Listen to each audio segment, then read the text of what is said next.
ବଜାର ପିଠା ଏମିତି ଏକ ସୁନ୍ଦର କବିତା।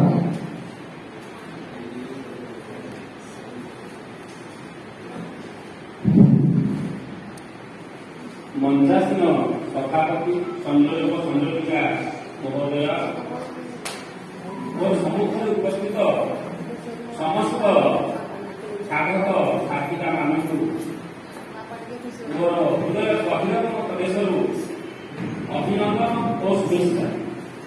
ମୋର କବିତା ଶୀର୍ଷକ ହେଉଛି ବିଲୁପ୍ତ କୌଳିକ ପ୍ରଥା। ବିଲୁପ୍ତ କୌଳିକ ପ୍ରଥା। ଗାଁ ସହରରେ କୌଳିକ ପ୍ରଥା ଲୋପ ହୋଇ ନ ଯାଏ। କେକ୍ କାଟି ଜନ୍ମ ଦିବସ ପାଳିଥାନ୍ତି ସ୍ୱ ଏ ପଟର ଶଗଡ଼ ଗାଡ଼ି ନ ମିଳେ ଦେଖା ଆଉ। ଚୋରି ବଳଦ ଯୋଥା ହେଉନି ଫଳ ଶଗଡ଼େ ଆଉ।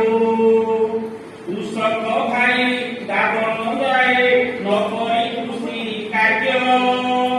ଚାଷୀ ମୂଲିଆ ମିସ୍ତ୍ରୀ ସଙ୍ଗେ ପରେ ନିର୍ମାଣ କାର୍ଯ୍ୟ। ଶସ୍ୟ ଶ୍ୟାମଳା ଧରିତ୍ରୀ ଭୂଇଁ ହୁଅଇ ନଉଠିଆ।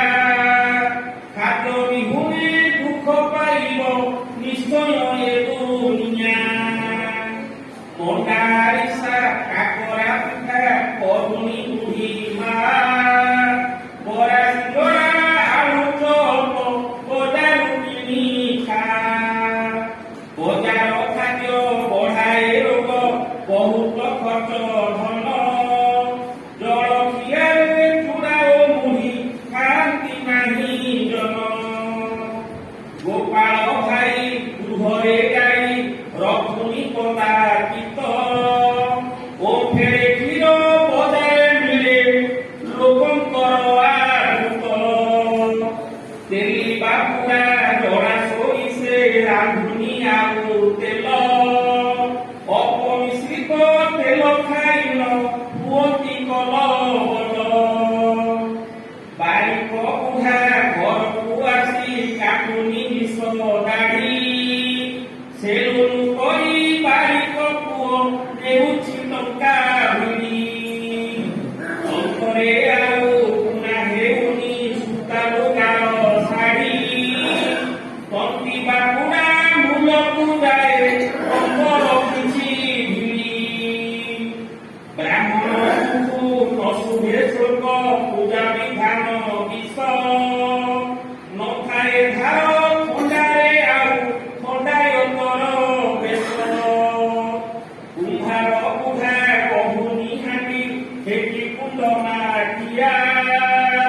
ଗଢ଼ା ହେଉନି କଂସା ବାସନ ନଥାଏ ତାତା ହିନ୍ଦା।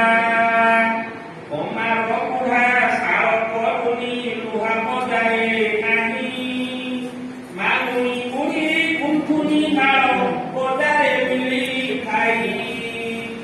ଗାଁ ଦାଣ୍ଡରେ ପକ୍ଷୀ ଉଡ଼ୁନି କୁକୁର ମଢ଼ ଖାଏ। ପକ୍ଷୀ ଶାଗୁଣା କୁଆଡ଼େ ଗଲେ ଜାଣି ନଥାନ୍ତି କିଏ। ପକ୍ଷୀ ଶାଗୁଣା କୁଆଡ଼େ ଗଲେ ଜାଣି ନଥାନ୍ତି କିଏ। ଚାଟ ଶାଢ଼ୀର କରନ ପାଠ ଲୋପ ହୋଇ ନ ଗଲା। ଅଙ୍ଗନବାଡ଼ି ଯାଆନ୍ତି ଶିଶୁ ମିଳେ ଅଣ୍ଡା ଛତୁଆ। ଶାଗ ଖରଡ଼ା ଜାଇ ରଗଡ଼ା ଲୋପ ହୋଇ ନ ଯାଏ। ନ ହୁଏ ବଟା ଶିଳେ ବାଟଣ ଗୁଣ୍ଡ ମସଲା ଖାଏ। ତେଲ ହଳଦୀ ଗାଁ କରୁଣି ଲଗାଏ ନାହିଁ ଦେହରେ। ବାସ୍ନା ଅନ୍ତର ସ୍ନୋ ପାଉଡର ମାଖି ଥାଏ ତା ମୁହଁ। ଓଡ଼ିଆ ପାଠ ପଢ଼େନି ଶିଶୁ ଇଂରାଜୀ ପାଠ ପଢ଼େ। ମାକୁ ମମି ବାପାକୁ ଡାକି ଆଣ୍ଟି ଅଙ୍କଲ କହେ। ବୁଢ଼ା ଓ ବୁଢ଼ୀ ପଢ଼ୁନାହାନ୍ତି ଟୁଙ୍ଗିରେ ଭାଗବତ। ଚଉରା ମୂଳେ ସଞ୍ଜ ସଳିତା ଚଳୁନି କଦାଚିତ। ବିଲୁପ୍ତ ହୁଏ କୌଳିକ ପ୍ରଥା ସମାଜ ବଦଳି ଯାଏ। ମାଗଣା ଦ୍ରବ୍ୟ ଖାଇ ନ ହୁଏ ମାଗଣା ଦ୍ରବ୍ୟ ଖାଇ ନ ଲୋକେ କର୍ମ କୁଡ଼ିଆ ହୁଏ ଜୟ ଜଗନ୍ନାଥ।